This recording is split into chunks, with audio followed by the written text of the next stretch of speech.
All right, here we are. Another episode of Portal Talk. I'm here in Bakersfield. I'm with Fidelis Okereke.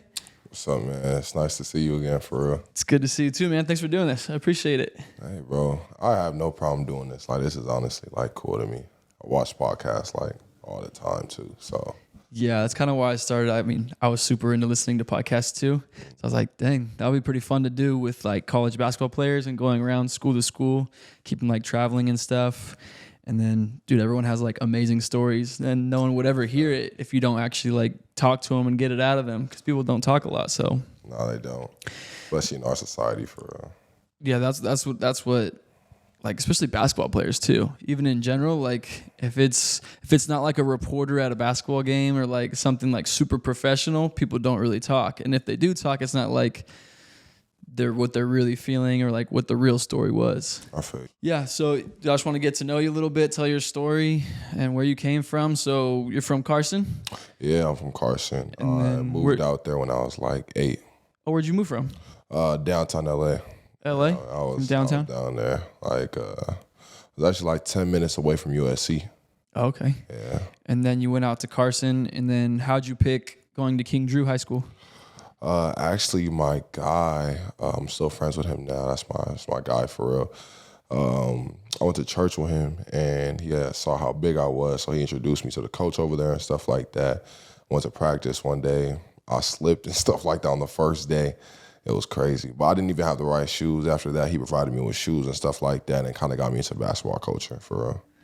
Yeah, so were you already, like, big as a freshman going in? Were you already...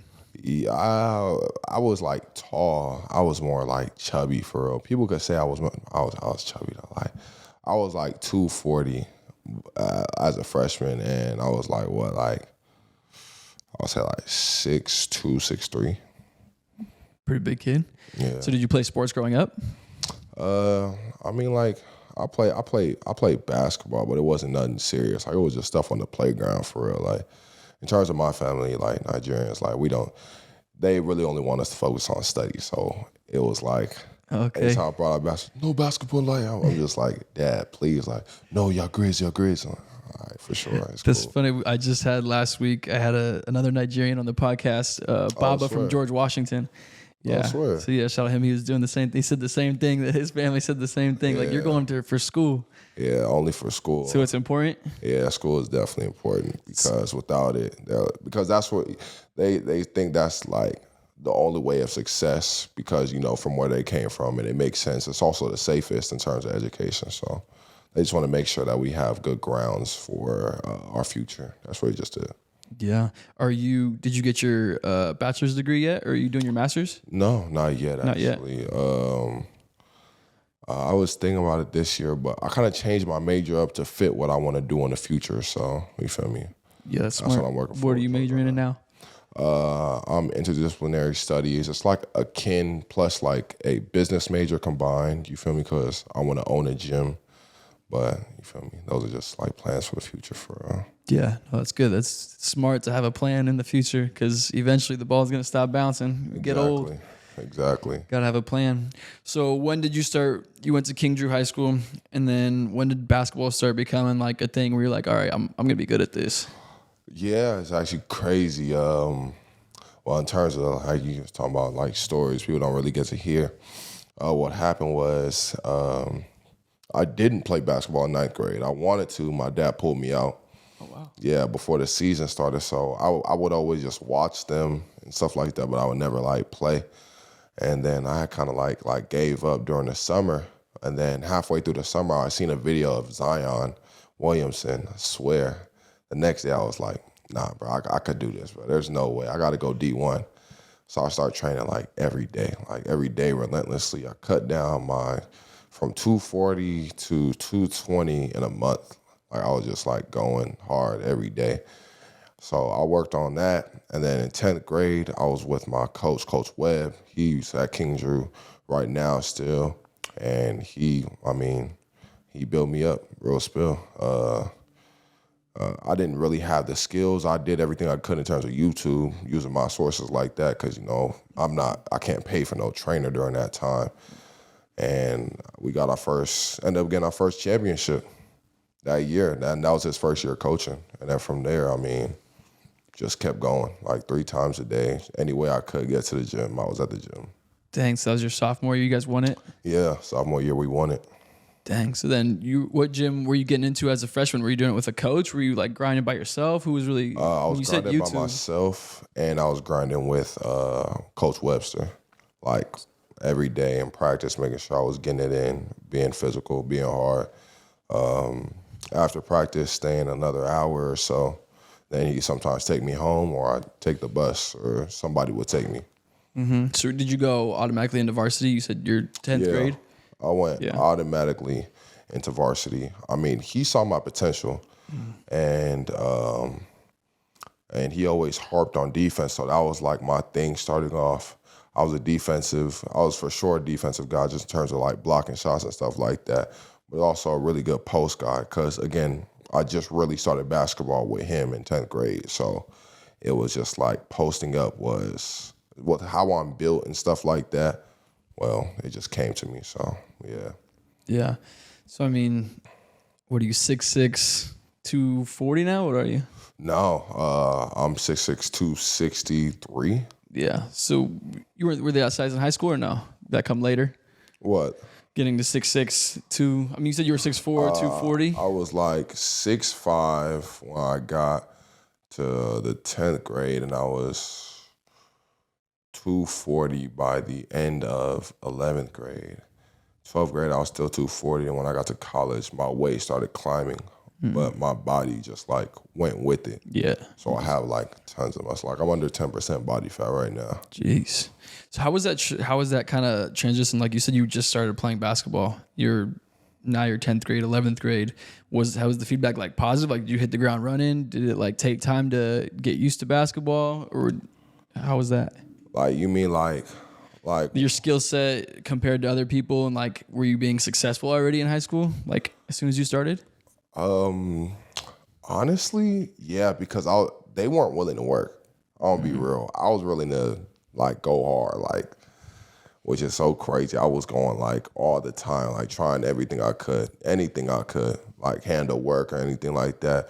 But he didn't really want me to focus on that because I was so big and I could like use that. So he really just turned me into like a dominant person in the post. Like I was just going at that for like the rest of high school for real, because he saw such potential in me and what I could do, and just my explosiveness and my power is just like, how could I not? You feel me? So even guys that are somewhat taller than me or stuff like that, like I could still get one over them because, I mean, I put all this work in, and now it's time for me to display it on. Yeah, and then all that work you put in, when did you start getting recruited? Like junior year, sophomore year, senior year? Crazy enough, I also started getting recruited my 10th grade year. Your 10th grade year? So my 10th grade year going into summer, and the summer, that was my first year playing travel ball ever. Again, I never really played basketball, but I played with Team Zona, and it wasn't nothing crazy. It was just like D2s and stuff like that. After that, then D1 started coming like probably like late 11th grade or like beginning 11th grade. I can't remember exactly, but that's when I started getting recruited, like late 10th grade summer. Jeez, that's pretty fast to get recruited. What's like one school that stood out to you when you were getting recruited that was like made you feel good? Like, oh, they're talking to me. That's cool. I remember East Bay was talking to me. Again, I knew I wanted to go D1, but I didn't really know nothing about college for like, for me, it was just like, nah, let me just work. I'm gonna just work. So in terms of any schools hitting me up, East Bay did pay a lot of attention to me. And then further down the line, that is when like all the other schools start flooding in. And then what caught my eye for real was, what school?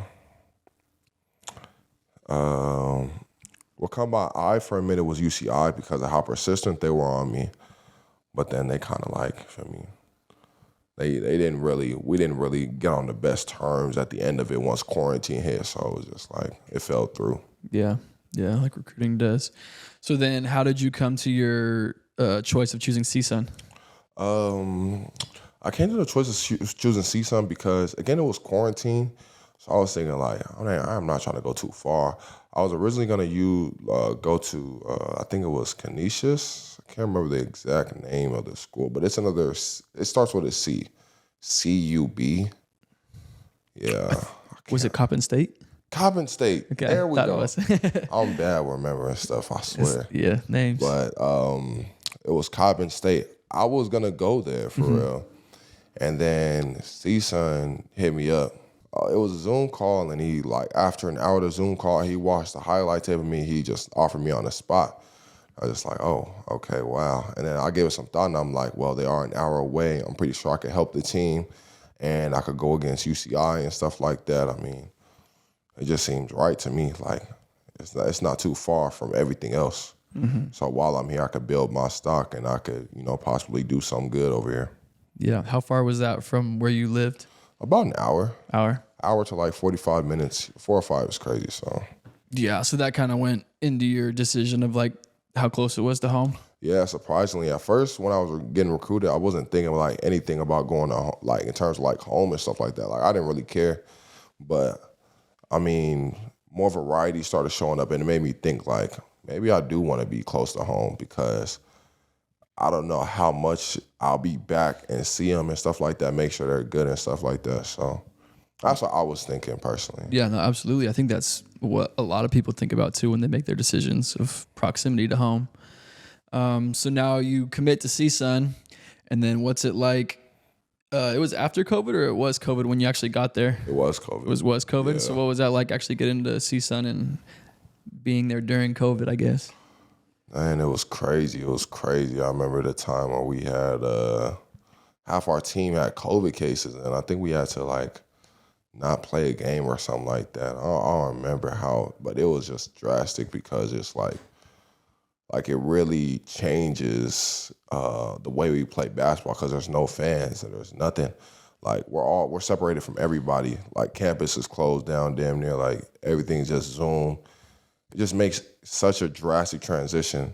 It just throws everybody off. For me personally, just COVID, I took advantage and I just, again, was just in the gym a lot. That's really just it.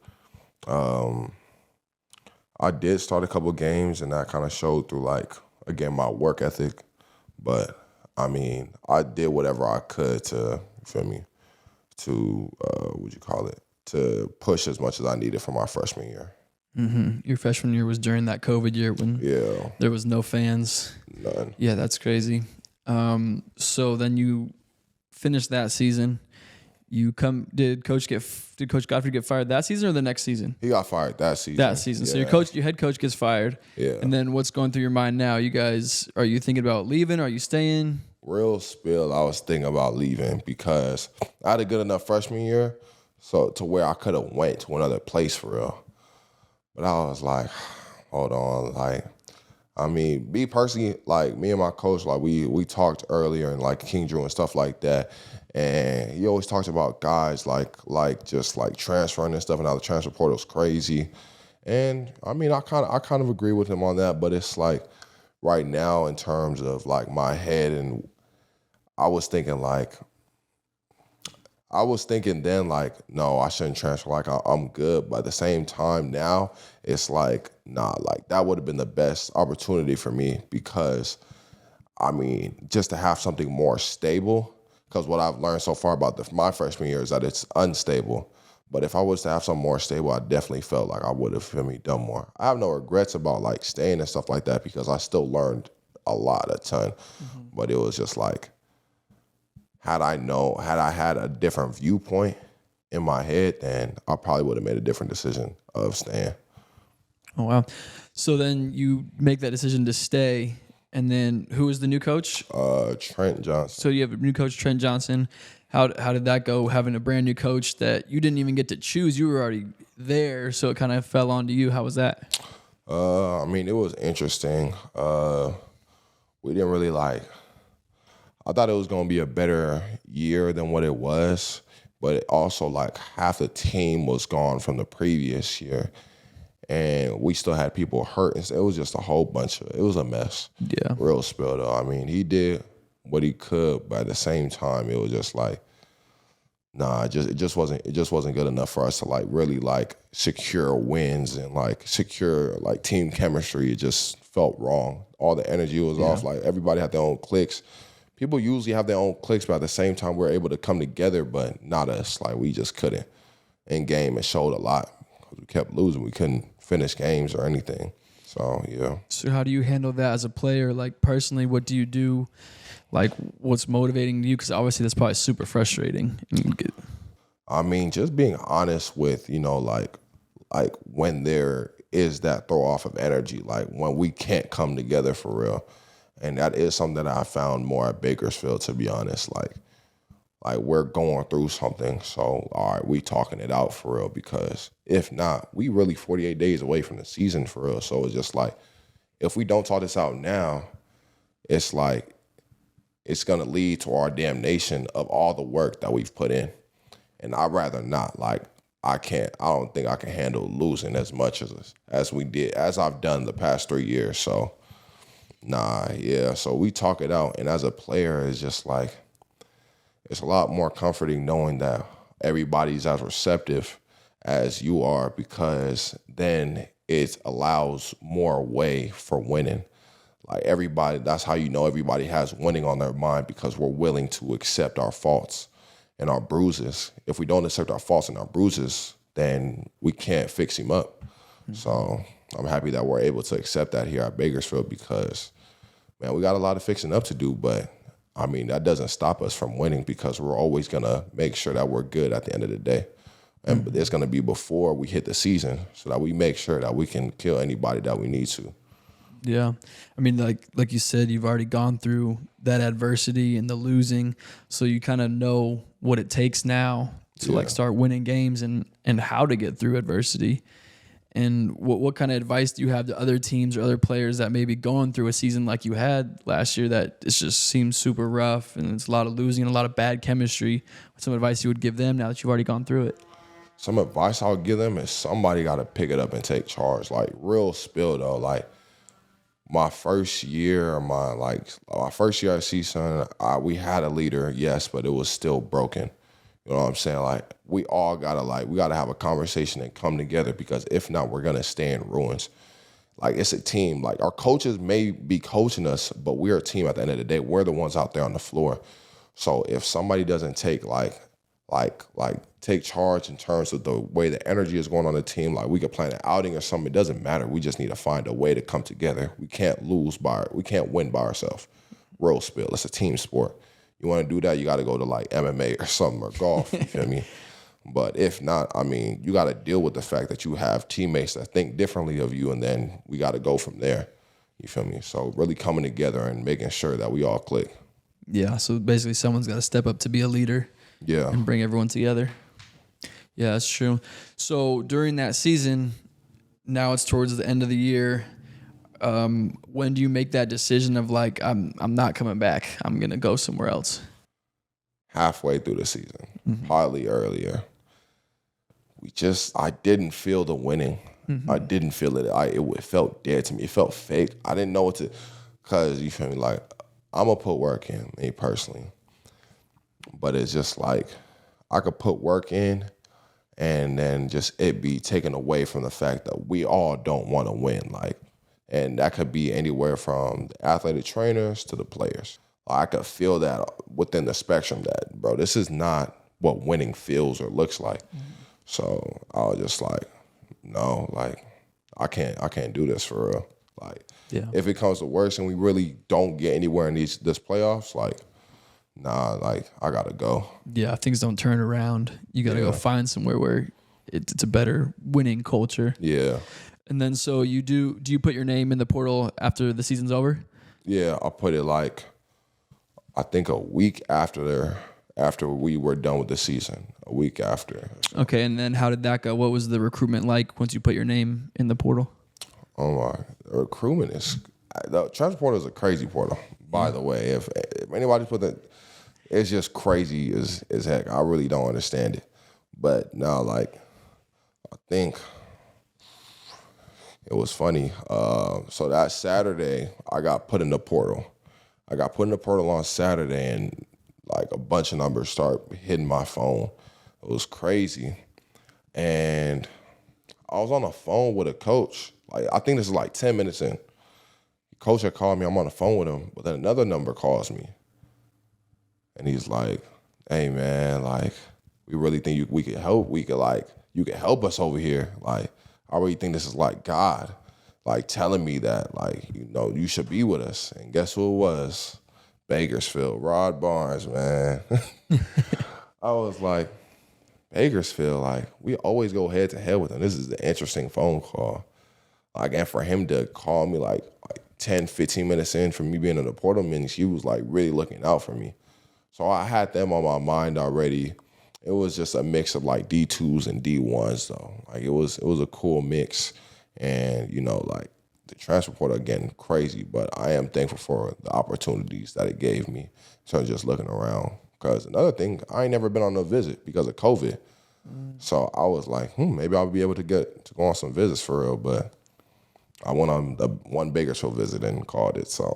Oh, wow. So you just went the first visit you came, you signed. Guess that killed the visits. But I mean. Did you have more lined up? I was going to set some more up. But at the same time, I was thinking like, I'm not one to waste somebody's time if I'm not going to really like commit to. I was just like, I'm good. You feel me? Like, it sounded good and it felt good that they would want me on, but it's at the same time like I'm good. Yeah, I'd rather go. Everyone likes that recognition of someone being wanted. Exactly. Yeah. So you had experience playing against Bakersfield, of course. They were in your Big West Conference. Yeah. Did that like have any like sway on your decision? Yes, because it's actually, again, that's very funny. It did have a sway on my decision. The previous night, literally the night before, I'm at the gym. I'm at King Drew Gym working out. And I'm talking to my coach and stuff like that, Coach Webb, and I'm talking to Coach Williams. She's the coach for the girls basketball. And they're like, I mean, in terms of the conference, the only place we can see you going is Bakersfield. And I'm like, Bakersfield, huh? I'm not close to it, but I'm also like, damn, I've been going against them for so long. It's hard to see them as a place to go to. Like, I mean, they play fast, you feel me? They're pretty strong and explosive. Like, it does fit me. Well, I'll think about it. Then they called me, you feel me? So, although they're my competitors, I do feel their need to win. You know what I'm saying? Like, with every time we play them, it's not easy, no, because it's like they'll dive on the floor for everything. And that's what I've enjoyed about, like, playing Bakersfield. I like that. Like, if you ask anybody in terms of ones, like, I'm into you, you feel me? So it's just like to have that with the whole team, oof. Yeah, they're known for playing hard. That's exactly. So it's just like, I want to join that for real. So what sold you on your visit that made you sign while you were here? What sold me on my visit? What sold me on my visit?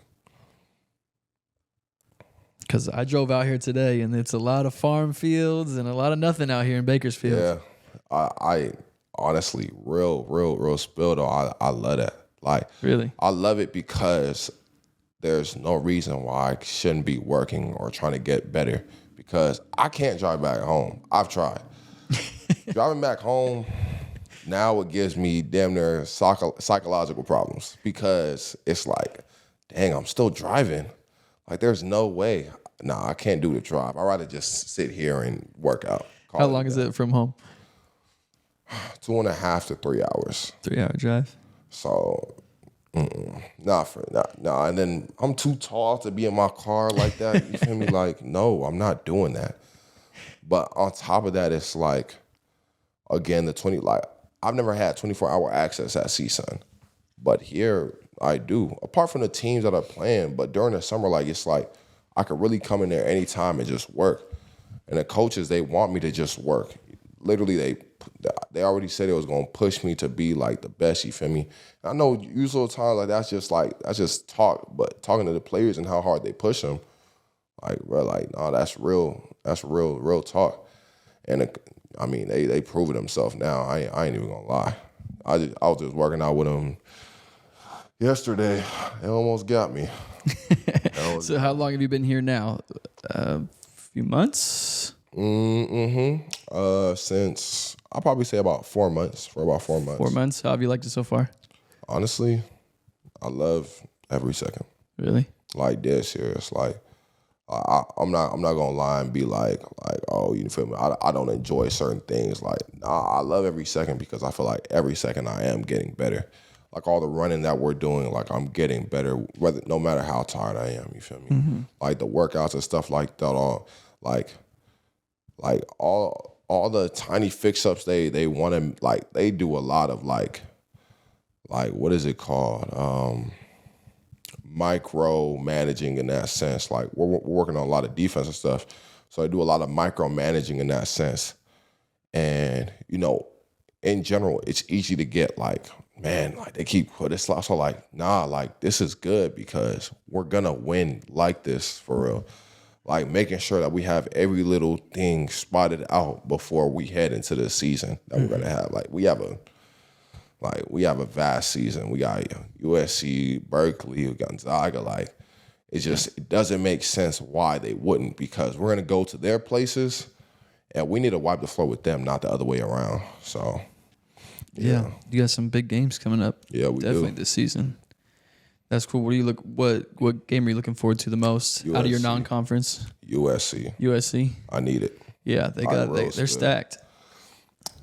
Don't matter. You guys play at their place? Nah, I need it because we went to USC CSUN. I think it was my second year, and I completely my energy was totally gone after like 2 minutes. I didn't know what, but like I scored the first bucket and then my energy turned off. It was crazy. I was depleted and lost, and after that, like we lost by like 30 or something like that. And I was just looking like, what happened to me? Yeah. I want to make sure nothing like that happens because I need to bring it. Like I need USC. I need that run back. I ain't even gonna lie. Yeah, you just want to run it back with them just to have it. No, I need it. Like I've seen them over the summer and stuff like that, and I've been to a couple of runs with them and stuff like that. But no, this is the real stuff here. Like it's on TV. Like this is their first game. All that. Like, bro, I need it. Mm-hmm. Is it a big difference of like playing in the Big West from playing in the Pac? I think the biggest difference is that for Pac, because I remember they had a guy that was like 6'8", white boy. He was shooting a lot. It's surprising to see like guys that are taller than me like being guards for real. You feel me? But that's not a problem to me because I'll guard guards. Like I'm not tripping about that. It's like, wow, like this is what they're training for, and this is like the difference in between our game is like drastic for real. But it's like, I mean, for me, it's all hoop the same. Yeah. So, does being from LA have anything to do with it too? Being from yes, that does. That does have something to do with it in terms of like us going against USC. Yes, because I mean, it's like your hometown. That's my hometown. You feel me? And just thinking about it, like, oof. So my senior year, I was like LA City. I was co-LA City Player of the Year. I also had LA City Player of the Year with I think his name was Kevin. I'm bad with names. I'm so sorry. Y'all can check it up. I don't know. Yeah, that was 2020 or? Yeah, 2020. So LA City Player of the Year. So we're coming back to my city. You feel me? Like there's people coming for me. Yeah. And it's just like to let them down with that low energy was just so disappointing. But now it's like I built up a good enough rep again. So it's like I shouldn't have any problem in terms of going hard at them every second that I'm in. You feel me? And like securing a win for real. So yeah, just talking about like being in better shape, ready for the moment, for the game. Shape, like being smarter with my moves, staying off foul count, all that. Like just being better overall. Yeah. So kind of explain some of your workouts now and like your kind of schedule a little bit that gets you prepared for that. All right. Well, I don't know if you know him or not, but Brandon Barnes, I don't know if you've seen him on like TikTok or Instagram, but Brandon Barnes, he's been like sort of like just pushing me and stuff like that in terms of getting me to break this shell I'm in terms of just like doing extra. Like I already do extra, but he wants me to do extra, and that's because he sees so much in me. So now he's implemented a rule like when we have weights by 7:30, he need me to be in the gym, like in the gym by 6:45, making sure I get shots up or something like that, something. And as part of that, I've implemented making like 100 to 150 free throws a day, just making sure I get that right because I don't need that to slip. And then we have practice by 3:00, and practice lasts for about a little bit less than an hour, depending on what we're doing. But again, it's us going hard that whole hour. In terms of 7:30 weights, well, halftime is weights, halftime is running. So on the days that we run 3 miles. In terms of weights, we're going in weights. Like there's really no break, but it's like all explosive work for an hour. It's crazy. Like plyometrics or like lifting heavy? Both, yeah. But I mean, honestly, I could feel it in my body. And I mean, I was in line at Costco the other day. I'm chilling on my cart, waiting to check some stuff out. I look down at my legs. I see my legs got even more veins in them. I'm like, damn, see? That's why I had to go here, huh? All that pain and suffering got me a little something. Yeah, you can see your work's paying off. Nah, yeah, for sure. So what's the diet like then? If you're working out so much, you're running 3 miles, you're working out for hours all day, what are you eating? Oh, man, I eat a lot. Like, for me, because, again, I weigh a lot. But I'm also not heavy, and I'm 6'6". So what my diet looks like, anywhere from 4,000 to 4,800 calories a day, and my diet is like fruits and vegetables, like clean protein, and then of course I have to include carbs in there. So anywhere from like rice to pasta. Just making sure like the pasta is clean too, because I do sometimes have digestive issues when it comes to like certain carbs and stuff.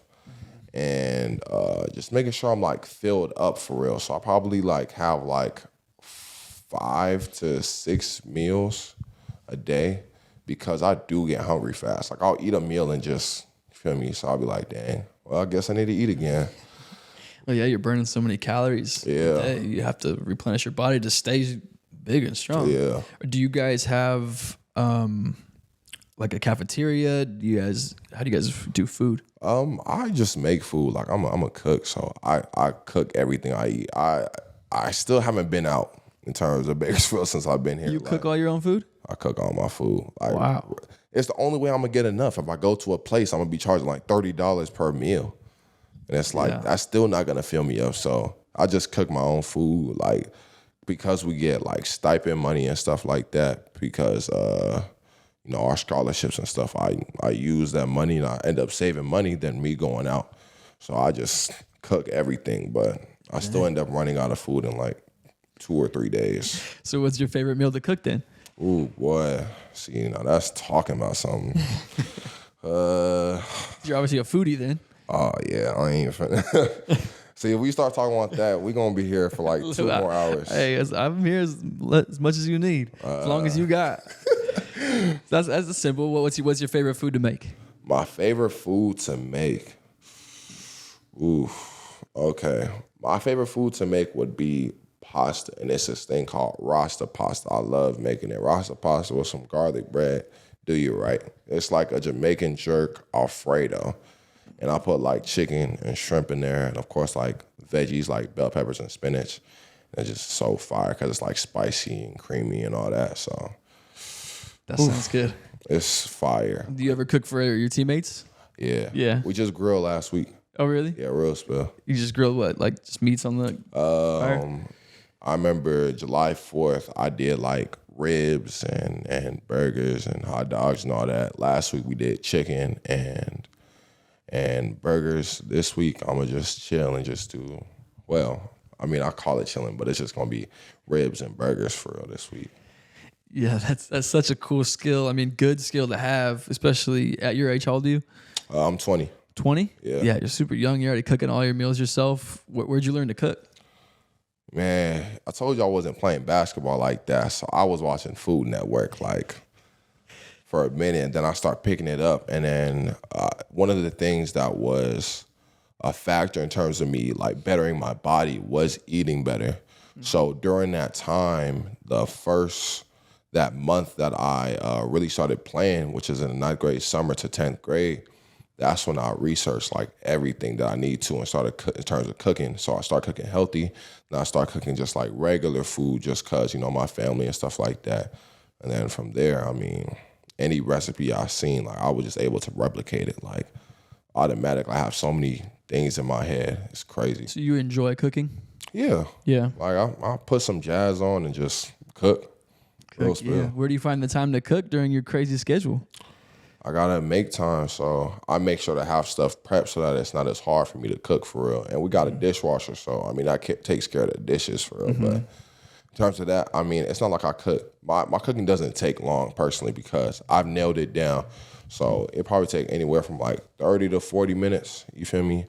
And then from there, I mean I'll have stuff prepped for the next day, so I don't have to cook until I have time to cook. Yeah, so you kind of meal prep, cook it before, and then take it on the go. Hey, that's a good idea right there. You should be your own chef and have your own like brand of cooking stuff. Oh, that's Division I basketball player. That is coming soon. Not like meal preps or nothing, but like I'm talking about like restaurant type. Y'all better. Oh, you going restaurant? Yeah. Okay. Sure. Where would you have a restaurant? Ooh, LA, maybe. It's just LA so filled. That's the only thing. So maybe Orange County, maybe. We gonna see. Would you be the chef or would you just own it? I would own it and just put my recipes in there. I would like to be the chef, but it's kind of like, man, I'll probably be doing so much during that time. I don't know if I'll be able to. What kind of restaurants is it gonna be? Ooh, yeah, I've had this conversation plenty of times. It's still so hard because I cook like every type of food. Like I cook like Jamaican, Mediterranean, like Indian, like soul food or something like that, or Italian. You know what I'm saying? Just because, I mean, I really like pasta, but at the same time I do like soul food.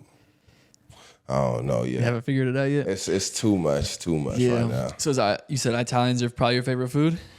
Yeah. Yeah. Yeah. I love making pizza. Yeah. Love making pizza, man. Pizza's good. So fire when it comes straight out the oven. Sit down, you feel me? Get a glass of wine. I mean, I don't drink wine. I'm 20, but, just be chilling. It's a good combo. Do you eat Nigerian food? Yeah, I do eat Nigerian food. I'm about to learn how to start making it. You don't know how to cook any of it? Like fufu or anything? My parents, man, one thing about Nigerian parents, they won't teach you. They just hope you'll know.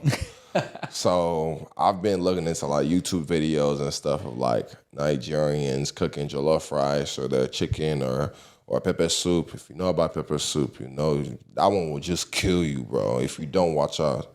But if I was able to, I would make like a Nigerian restaurant, but it's like I don't know enough about how to cook it for real. Yeah. I feel like that's super niche. Like you got to know exactly how to make everything. Yes, you do. Super specific food and flavors. It is specific because if not, Nigerians do know how to criticize. They do. Yes. Nice. So I mean, I guess we could shift it a little bit. We could talk about food all day. I see you playing in the Drew League a lot. What's the Drew League? What's the Drew League like? I love the Drew. The Drew is my time to just like play free. Like real spilled out, like I just get to play with pros too. Like I really get to test out certain parts of my game that I won't normally because, I mean, I'm used to a system, but I'm also used to just the idea that basketball, like it's not supposed to be a place where you're contained. Like there's so many things about basketball that you could do. You feel me? Just not even just in basketball, but just like outside. Like it just branches to so many things. And at the Drew, I kind of use that and I, feel me, push the ball at the Drew. I be shooting that rock. But it's crazy. It's just such a different feel from college because, I mean, you're playing against pros and you're using your actual, like the game that you really do want to show. You feel me? Hopefully when you get to that time, like you use that at the Drew and you just hoop for real. Like, the Drew's a good experience because you get exposure. And I got a ton of exposure at the Drew. Like this year I was playing on the Drew League, like the team for the Drew League, 1949. And it was just, it was a good time because, again, I played with pros. One of the guys I just got told he got signed overseas for $6 million. Another guy, his name is Max. He got an Exhibit 10 contract with the Chicago Bulls. He was on my we playing with like real guys, and it's just like not only that, it's the family feel of it. Like it's a big fan, and I'm from LA, and that like Drew is where I'm from for real, King Drew. So again, it just gets me more notoriety. It gets me branched out places, and it's just like, all right, now that we have an idea of what this guy's about, now we can go check him out in college. You feel me? So, I mean, I really like the Drew in that sense and how it's grown and changed over the years. Absolutely. It's grown a lot. What's like your favorite moment from the Drew then? If you can. My favorite moment at the Drew. How many years have you done it now? This is my third year doing it. The first year was the COVID year, which was kind of weird because it wasn't even at King Drew. It was at where was it at? John Bosco or something like that. And was it empty? No, actually, it wasn't empty. Fans. They had fans. Then my second year, that's when it got back to King Drew, and that's when I really started getting like a lot of notoriety. But my favorite moment, have to be some dunking on somebody, huh? Or maybe, like maybe favorite person you've played against? I don't know. Oh, favorite person I played Matchup? against? Oh, dang, what's his name, man? He played against, I told you I'm bad with names. Give me a second. Give me a second. Yeah, you can look it up. Yes. Harrison Barnes. That's his name. I played against him. And I guarded him. And he's nice. Yeah, what was it like playing against Harrison Barnes? It was cool. Like, the thing. Do you try to match yourself up with obviously someone in the league? Do you go into the thinking that? I mean, yeah, but like I also just it's also my game is just different because of like how I play. Like I'm a face up or I'm a back to the basket post player. Like I'm right now I'm not Harrison Barnes. Like he's just a different guy compared to me. But I mean, in terms of defense, like I can match up with anybody. I personally. And just playing him and stuff like that, or I played, I forgot his name too, but he played, I was just pickpocketing him, like real spilled. I can't remember his name though. He played on the Warriors, but now he plays overseas. Jordan Bell. Oh, Jordan Bell. He won a championship with the Warriors, right? Yeah. Yeah. He's overseas now? Yeah. Yeah, he's good too. He's from LA? I don't know where he's from. Real spilled out. You feel me? He had blocked me the first quarter, and after I just started pickpocketing him and got my dunk back. So I ain't even, you feel me? We ended up winning the game and stuff, so I'm cool, man. Yeah.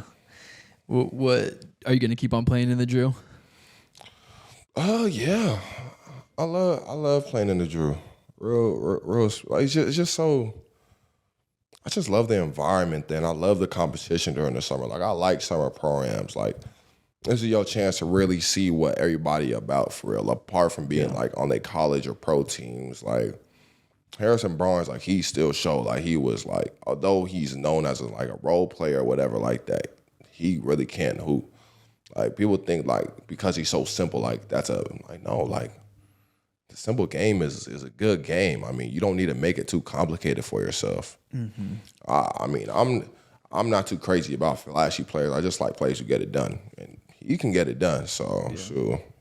Why do you think the Drew League's so successful and so different than all these other leagues? That's a good question. The Drew League. That's your home. That's in your gym, right? That's in my gym, like real. Like, my banner's up there. Yeah, that's cool. Every time you play there, you get to see it. It probably feels better. Home court advantage. Home court advantage, for real. Yeah, why do you think it's better league? I mean, it's better because, so many stars have come through the Drew League and played with guys, for real. And then that just kind of attracted overseas guys, and now it's attracted college and then even high school guys. Like, AJ the Bond stud. You know what I'm talking about? Don't. Bro, he's already an NBA lottery pick type guy. He's in high school. He's like Oh, really? 16. Oh, wow. He's like 6'8". I play with him. He played like one game with us, and I'm like, there's no way he's 16. But like, nah, he's serious business. Like, I'm not even gonna lie. He's nice. I was watching clips of him last night. I was like, damn, he really just keeps getting better. Like, this is crazy. He has a shot on him. He could dunk pretty. Like, he's athletic. Like, hey, man. Yeah.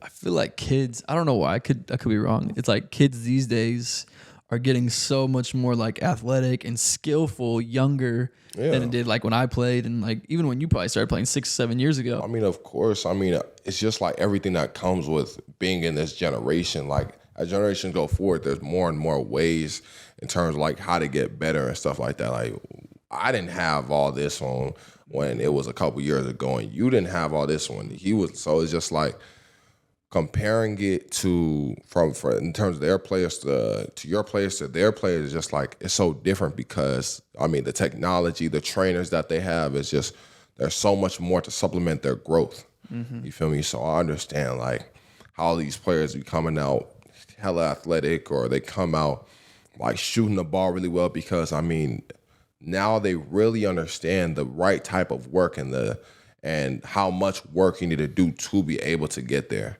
And if you don't get there in that generation, that's not on anybody else but you, for real. Like, it's not like, oh, I didn't have the trainer, or I didn't like, there's too many trainers online for you not to see a trainer to talk about your shot or about your handle or something like that. Yeah, I feel like kids are starting so much earlier. And like you said, there's so many trainers, especially the social media trainers that everyone makes fun of. What's your thoughts on kind of the social media like presence on basketball, and how there's so many trainers that you may not? Hey, the way I see it, again, basketball is just, I mean, sometimes those trainers could be a bit like could do a bit much, but at the same time, basketball is just so vast that it's just like, is it really that crazy to do that drill? You know what I'm saying? Like, sometimes it really does look crazy, but in the midst of things, like through it all, like I be thinking like, is it really that crazy to be doing that? Because then it could focus on a different part of your game that you ain't never known about. Mm-hmm. You feel me? So that's what I think about them. Like, I don't think it's the worst thing to have these type of trainers, because then it opens your eyes to a new perspective of basketball. That's what I would say. Yeah. No, that's good. I agree. I mean, like you said, you were young. You were just watching YouTube and stuff. So having people there available to you, if you can afford it and put the time into it, it's probably only beneficial. It just helps kids for real, and even adults who want to get back into the game, because it's like, man, like, I really don't know what I'm doing, but this guy seems like he knows his stuff. Like, you're gonna get better just working on it. You feel me? So having somebody else, even though they could be extreme, it'll just get you better. Like, it's not gonna take away anything from your game. It's true. So what's kind of your thoughts on like AAU taking over now? I feel like if you don't play AAU, you're not really even probably noticed. AAU is like the biggest thing ever. Yeah. AAU is so crazy because it really has grown like something crazy over the past couple of years. It was growing back when I was in it for real, like 16, 17. Nah, that was when Jalen Green was on Compton Magic and all that stuff. Like, Compton Magic, huge in LA. Compton Magic is crazy huge. My guy Caleb was on Compton Magic for a while, and Mikey Williams was on Compton Magic. Actually, I remember. What AAU did you play for? I played for Team Zona. Team Zona? Mm-hmm. Was that out of LA or was that out of Arizona? Arizona. It was out of Arizona. Coach Webb, he had connections with the coach Sal Garcia. And he just picked me and a couple of teammates up. And, I mean, we just, as long as we hoot, man, I mean, we were good. But in terms of, like, AAU and the type of direction it's taken, I think it's crazy. Like, it just puts on for so many talented kids now. Like, yeah, AAU gets out of hand because of all the nonsense that be going on. You know, people be trying to shoot from Steph Curry range and all that. Be doing crazy lays and be doing some stuff that may be disrespectful, but I mean, for those players, it dims their light. But for the players who really do put that light on them and make it work, like, oh, they shine bright, and it just puts more on for not only for coaches to recognize, but for everybody else. So then their status and just like who they are, it just grows. So then people are now following their base when they go to college or something. So it just makes it better for the hooper. Yeah, definitely more exposure. If you can get on those big like circuit teams, you definitely get a lot more exposure than if you're just playing for a high school. Mm-hmm. Yeah, especially because now I feel like brands are getting involved with AAU. Like there's the Nike, and then there's the like they're putting so much money into the tournaments that like if it's crazy. They're just so nice and huge. Like there's like you can go to a gym or a tournament. There's like what 60 teams playing. Yeah, it's actually insane though. And then like the top level players of those teams are just getting everything. They're getting shoes, gear, flown out. Yeah, it's really crazy how much money. It is crazy. It's insane how much it is because it's just. But at the end of, I mean, I somewhat get it. It's just like winning. They want to make sure that those guys are getting what they believe they're worth for real. And those teams want the best players, so they're willing to pay for them. Yeah, they are willing to pay top dollar for them. Yeah, I can't be mad at that. Treating it like the NBA. Yeah, so we can shift into that NIL. Now you guys can get paid for your name, image, and likeness. Mm-hmm. Has that had any like effect on you and your decisions? Anything here at Bakersfield? Not yet. Mm-hmm. Not yet. I'm working on that right now. I am working on that. But in terms of like swaying my decision, I mean, I understand that in terms of Bakersfield, I was just talking about it with it was my friend Reese. She was in control of Adidas during the Drew League, and she was like control of that team 1949 that I played in at the Drew. And she was just emphasizing how much of a small pond Bakersfield is, but how I'm a big fish. Like I've entered into a smaller pond, so I can really capitalize off any NILs around here. You feel me? Yeah. So that I could, just have like more funds for real. Not even just more funds, but just more fans around because of how much of a small pond it is. Like Bakersfield is small. And I'm happy that it is so limited because, I mean, once we get our stuff on the road, that small town will just come together in the gym, overflowing. And it's just like, from there, it's easy to get our names out there as being a good team in the Big West. Yeah. Or like having certain players that are really good because there are so many people coming to watch the game because they've heard of how good we are. And it just, feel me, surrounds the area, and then that pushes out because so many people are talking about it or posting it or stuff like that. Yeah. Do you think NIL is like beneficial to basketball then, or has it been too much of an issue? I think it's very beneficial because real spill though is just like college players, although, we do get our stipends and stuff like that, hey, we maybe have family to take care of, or maybe the stipend isn't enough. There's some people's stipends that are low. Yeah. And NIL gives the opportunity for their work to be broadcasted and then for them to be compensated for being broadcasted. So it's just like, it gives us more of a chance that because we don't work and this is our work, like we allow our work to be the value and companies will pay for stuff like that. And it's just like, it makes it all much worth it. You feel me? Yeah, definitely. And then like I was kind of saying before, like people you don't have time to go work a full-time job if you wanted to. Like you said, I want to open a restaurant. You don't have time to do that. Your workouts, school, you're doing a million things. I would hate to work a job. I can't even believe people were doing that back then because